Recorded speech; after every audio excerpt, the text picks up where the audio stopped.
saya continue dengan lecture lah. Oh ya, perkara ketiga, besok saya ulang, besok tak ada amali. Anda amali? Oh esok ya? So boleh lah. Saya ni hari ni, so saya dah confuse lah. Hari 4 esok kan amali? Bukan hari ni kan?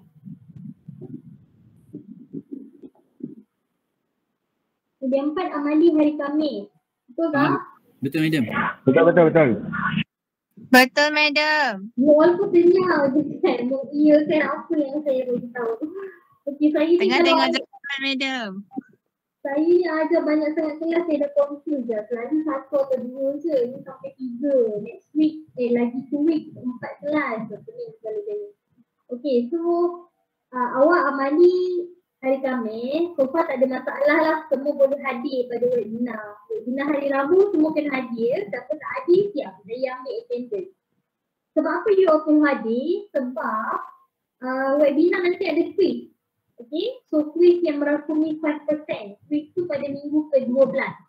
Kalau you all tak alert, sila tengok balik dalam Putra Blast di mana saya ada mention carta perbatuan perjalanan amali.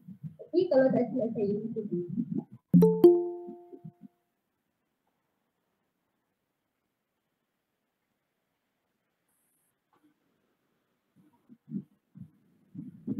Yes.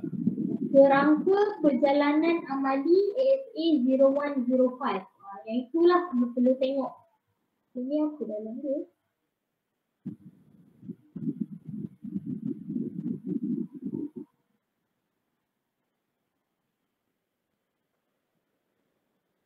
Oh, tak ada dokumen ni. Saya tengok sikit.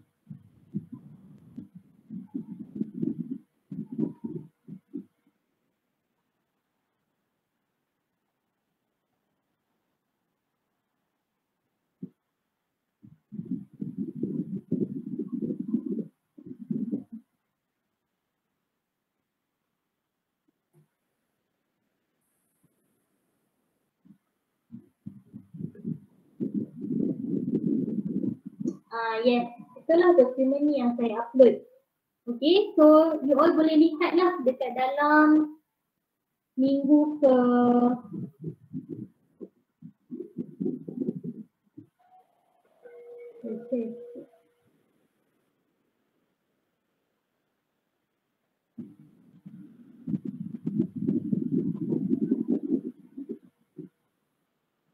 Okay, dokumen ni you all kena alert ya, sebab ini adalah perjalanan amali anda. Okay, so sekarang dah minggu ke-8.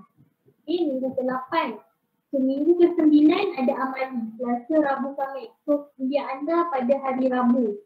Okay, kemudian anda perlu lihatlah di sini ya, mula menjalankan perniagaan minggu ke-10 for your shopnya Agro Bazaar. Kemudian harapnya okey ya, you all punya shopnya Agro Bazaar. Ada apa-apa masalah tu? Ada yang dah run you punya business? Dah madam. Dah ya? Okey, so far tak ada masalah lah ya. You boleh run awal lah. Okay, tak ada masalah. Cumanya perlu saya ingatkan ya, anda perlu membuat satu video pemasaran dan poster bagi setiap kumpulan. Okay, for your shopnya Agro Bazaar online, you nak jual produk kan, mestilah ada iklan. Jadi kita minta anda buat video pemasaran dan juga poster. Dan untuk video ni, okay, dan poster akan ada pertandingan bagi setiap kumpulan dalam setiap kuliah. Okay, dan pertandingan ini akan diumumkan pemenangnya pada minggu ke-16, iaitu majlis penutup shopnya Agro Bazaar online. Kita ada pertandingan video pemasaran terbaik, kita ada pertandingan poster terbaik. Okey.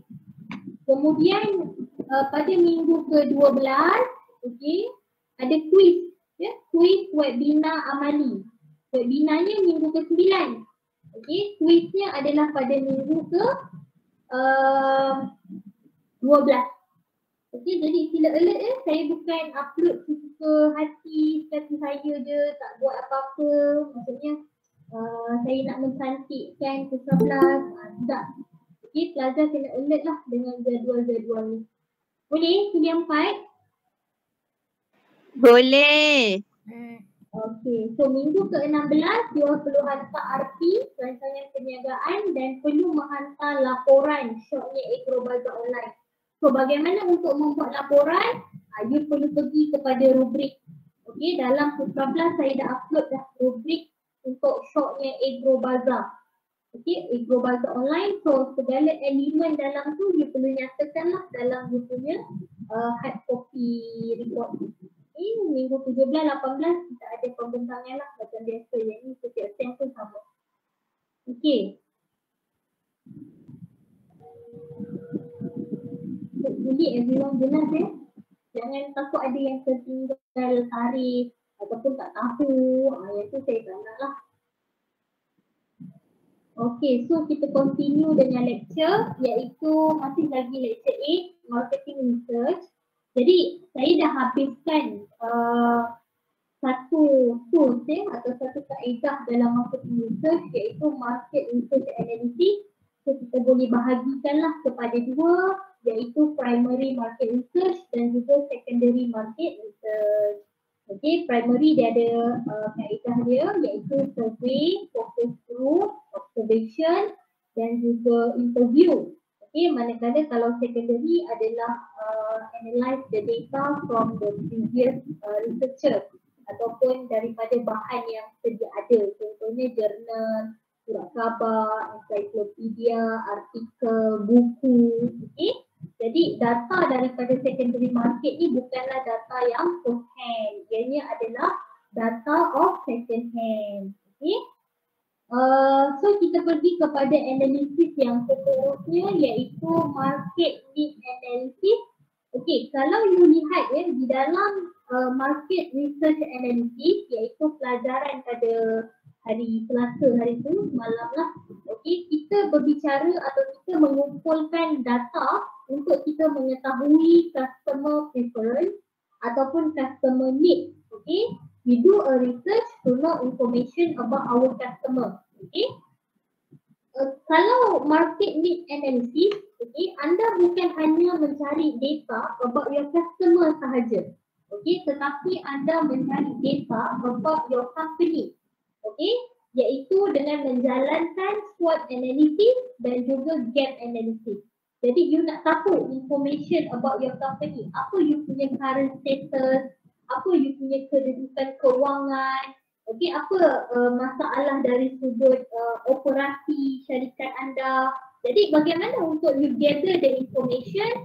Ada dua kaedah yang company owner boleh jalankan iaitu SWOT analysis dan juga gap analysis. Okay, selain daripada itu, okay, sebagai usahawan yang mempunyai perniagaan, anda juga perlu mengambil tahu mengenai rival anda. Okay, you punya pesaing ataupun you punya competitor. Jadi ada kaedah bagaimana untuk kita tahu our current situation dengan our competitor situation.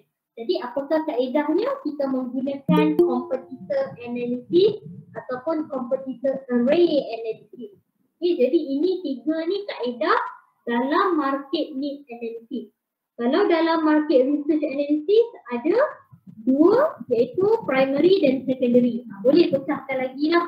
Okay, iaitu primary apa dia, secondary apa dia. Tetapi dalam market need ada tiga, SWOT, competitor analysis dan gap analysis. So kita lihatlah SWOT.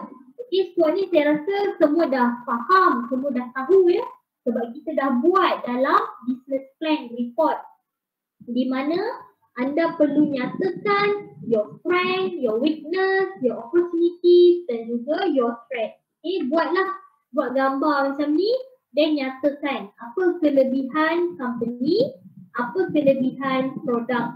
Okay, kemudian weakness, apa kelemahan company, apa kelemahan produk. Okay, for weakness, anda bukan sahaja perlu menyatakan kelemahan, tetapi anda perlu come out dengan what you could improve from the weakness. Okay, apa yang you boleh baik pulih atau you perbaiki daripada kekurangan tersebut.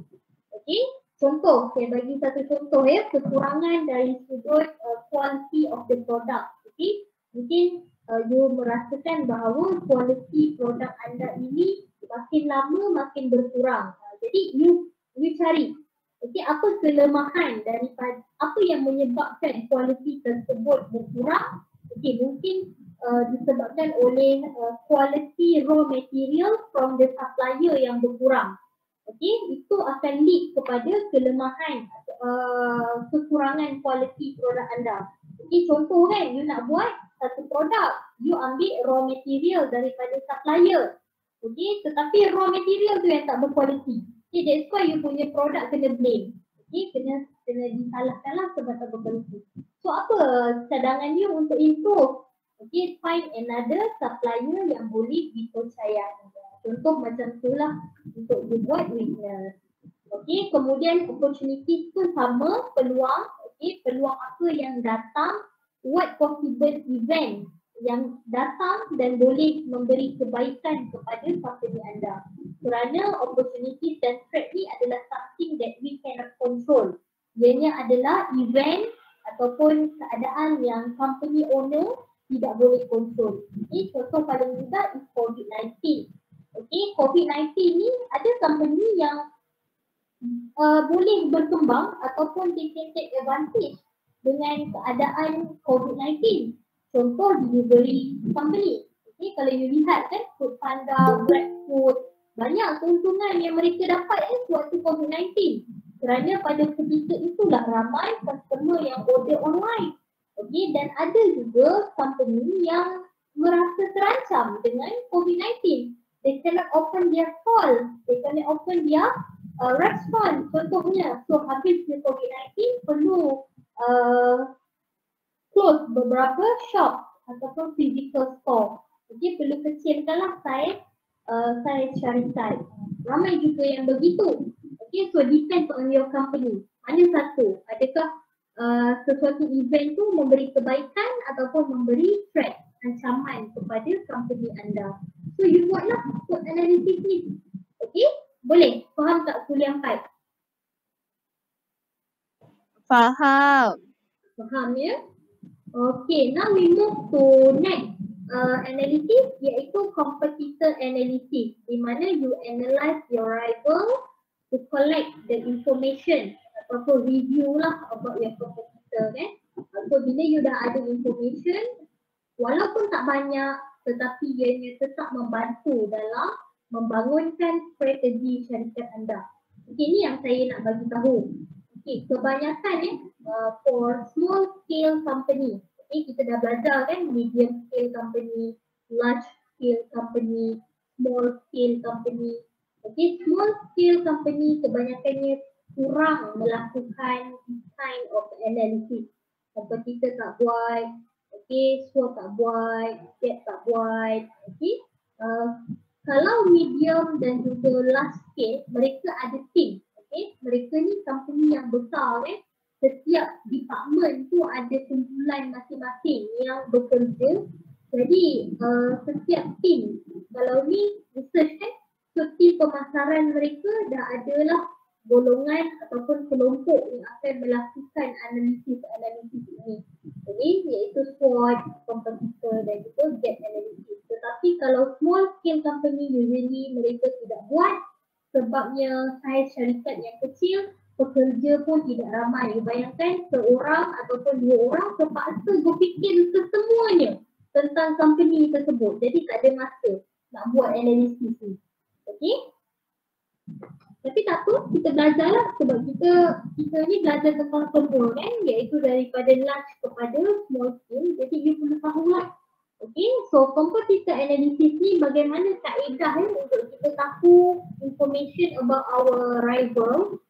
Caranya mudah sahaja. Pertama, you determine your scope ataupun you perlu tahulah you join dalam industri apa. Kemudian determine who your competitor. Maksudnya dalam industri yang anda ceburi tu, siapa you punya rival. Kalau you tak tahu contoh industri yang berlainan.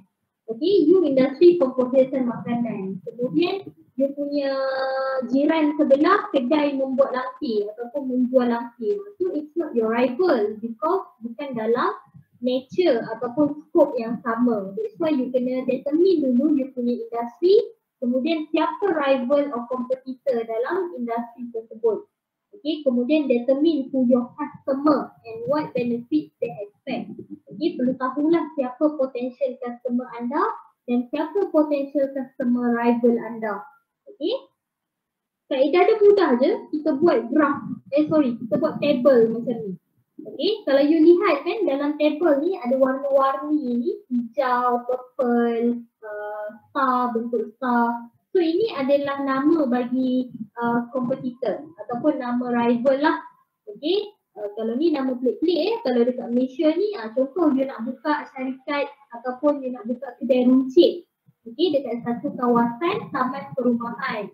So you lihat, okay dah ada 3 kedai runcit daripada local people. Okay, contohnya kedai runcit Saloma, kedai runcit Saiful Mart contohnya, ataupun kedai runcit Anita. Okay, so ada 3. Kemudian ada pula hypermarket 99 Speed Mart. Okay, kemudian ada pula 7-Eleven. Okay, kemudian ada pula dalam kawasan yang sama KK Mart. Okay, contohlah KK Mart ni yang biasa kan tengok dekat kawasan perumahan. So, you lihat dalam 6 rival ni adalah dalam bidang yang sama. You pun nak buka kedai runcit jugalah, you punya vision kan nak buka kedai runcit. So, you dah ada 6 rival. So, you label lah. Okay, you label rival tersebut. Then you buat kriteria apa yang you nak tahu daripada setiap rival. Contoh product features, quality, supplier mereka, teknologi yang mereka gunakan, their finance condition. Jadi susah sikit lah ya, private sikit.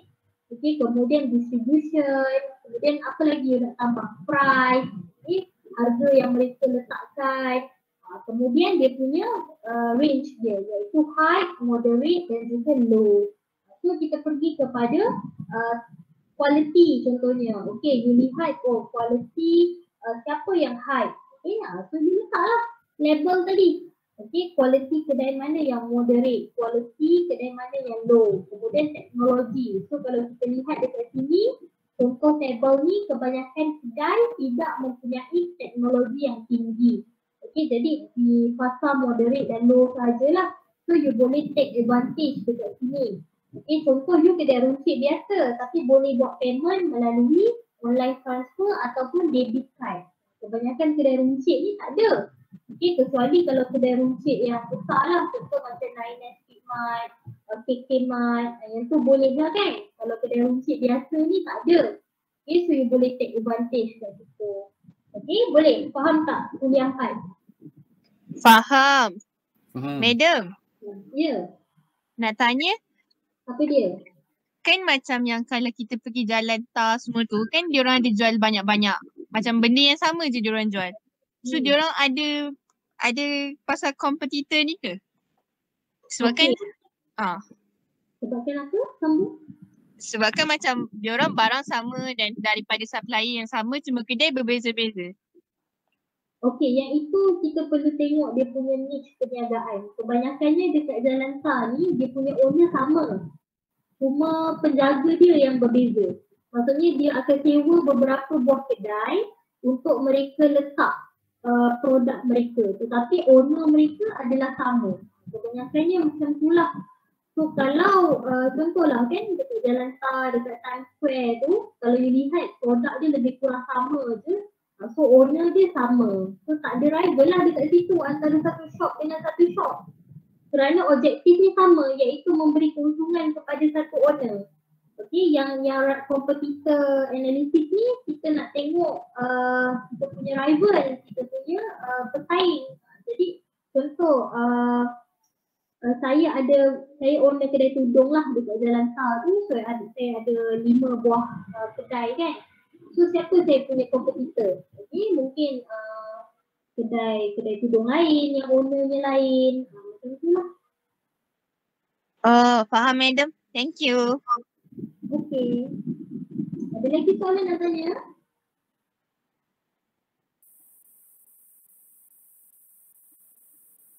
Tak ada. So far so good ya, kuliah 4. Kita dah lapar nak makan. Yeah, so far so good.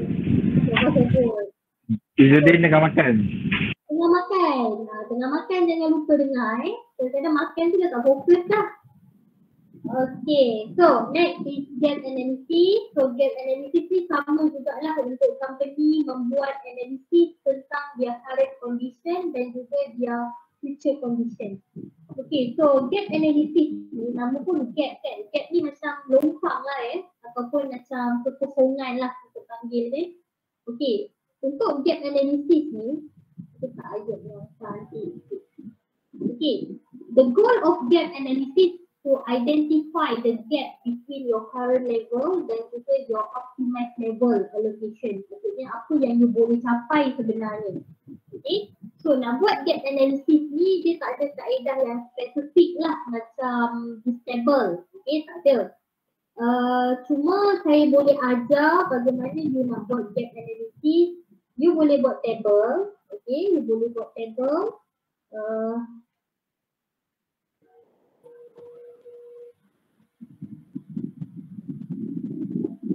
Saya guna juga inilah. Saya tak ada alat yang canggih untuk melukis-lukis. So saya terpaksa stop sharing. Kita pergi kepada dokumen lah. Okay, boleh nampak tak saya punya blank page ni? Boleh. Boleh. Okay, so kalau nak buat gap analysis kan, saya boleh ajar kita buat macam ni. Okay, kita buat table. Okay, so yang ini you boleh buat dia punya current.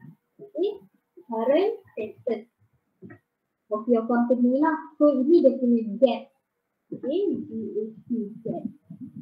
Okay, kemudian ini adalah you punya objektif ataupun you punya apa yang you nak capai lah. Okay, daripada perniagaan anda. Okay, so dekat sini contoh kan, you punya current status, apa dia nak buat kalau perniagaan. Okay, you ada 10 supplier. Okay, ni contoh you buka kedai runcit Okay, so you ada 10 supplier untuk you punya kedai. Okay, so untuk you punya objektif ataupun you punya matlamat lah for the future, you nak ada dalam 30 ataupun 20, 30 lah 30 supplier supaya okay, produk di dalam kedai anda ni lebih banyak lah, lebih bervariasi. Sebab apa? Sebab bila banyak produk, pelanggan lebih suka macam kita sendiri kalau kita pergi ke satu kedai, suka tak kita pergi kedai yang ada banyak pilihan barangan untuk kita beli compare ke kedai yang tak banyak barang, betul tak? Pilih empat. Betul. Okay, you masuk kedai, you tengok ini je barang yang kedai ni ada, mesti you akan you akan keluar macam tu. So you akan pergi kedai yang banyak barang. So that's why antara kuantiti supplier ni pun perlulah diambil kira dalam operasi perniagaan. Okay, jadi apa gap yang ada dekat sini? Apa gap? Macam mana you nak pastikan you boleh dapat 30 supplier? So, contoh, boleh tak fikirkan sama-sama dengan saya? Apa contoh tindakan yang boleh anda lakukan untuk meningkatkan jumlah supplier anda?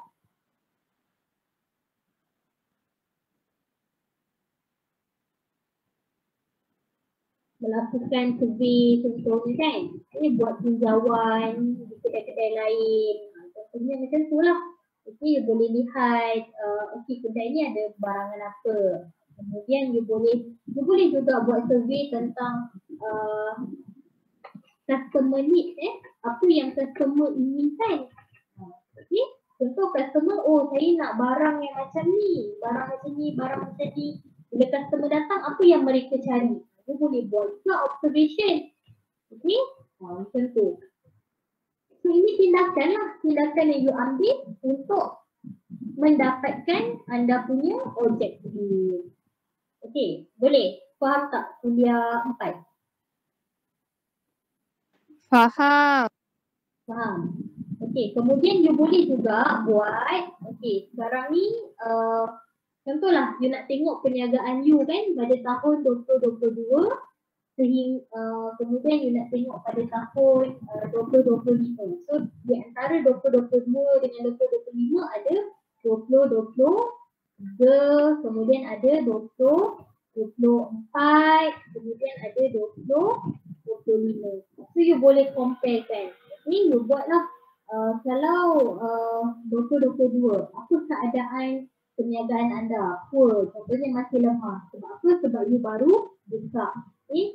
Kemudian 2023 boleh jadi good. Okay. Semakin baik.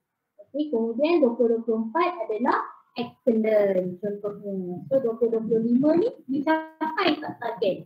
Okay. Ataupun dalam 2023 ni you masih lagi di tahap yang poor condition. Yang ni you perlu tengok. Okay, apa you punya masalah? Mengapa masih lagi berada dalam keadaan poor condition? Mungkin dari sudut financial management tak berapa bagus. Okay, jadi perlu belajar lah, perlu ambil kelas. Bagaimana untuk menguruskan kewangan. Okay, macam tu. Boleh? Faham tak kuliah 4? Faham. Faham ya? So back to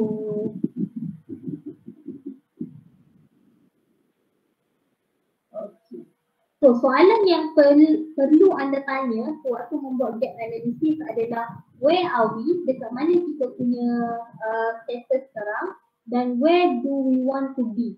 Okay, ni objektif lah apa yang you nak di masa hadapan for your company. Okay.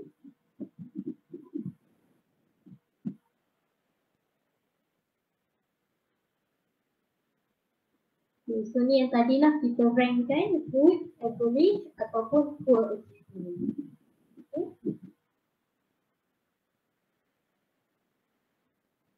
Okay, dah habis dah chapter 8. Ada soalan nak tanya? Kuliah 4? Tak ada rasanya, madam. Tak ada. So kalau tak ada, kita stop sampai sini lah. Okay, jumpa pada minggu hadapan. Esok tak ada kelas saya bengkel. Okay? Okay, madam. Baik, madam. Jangan lupa isi attendance. Saya buka sampai pukul.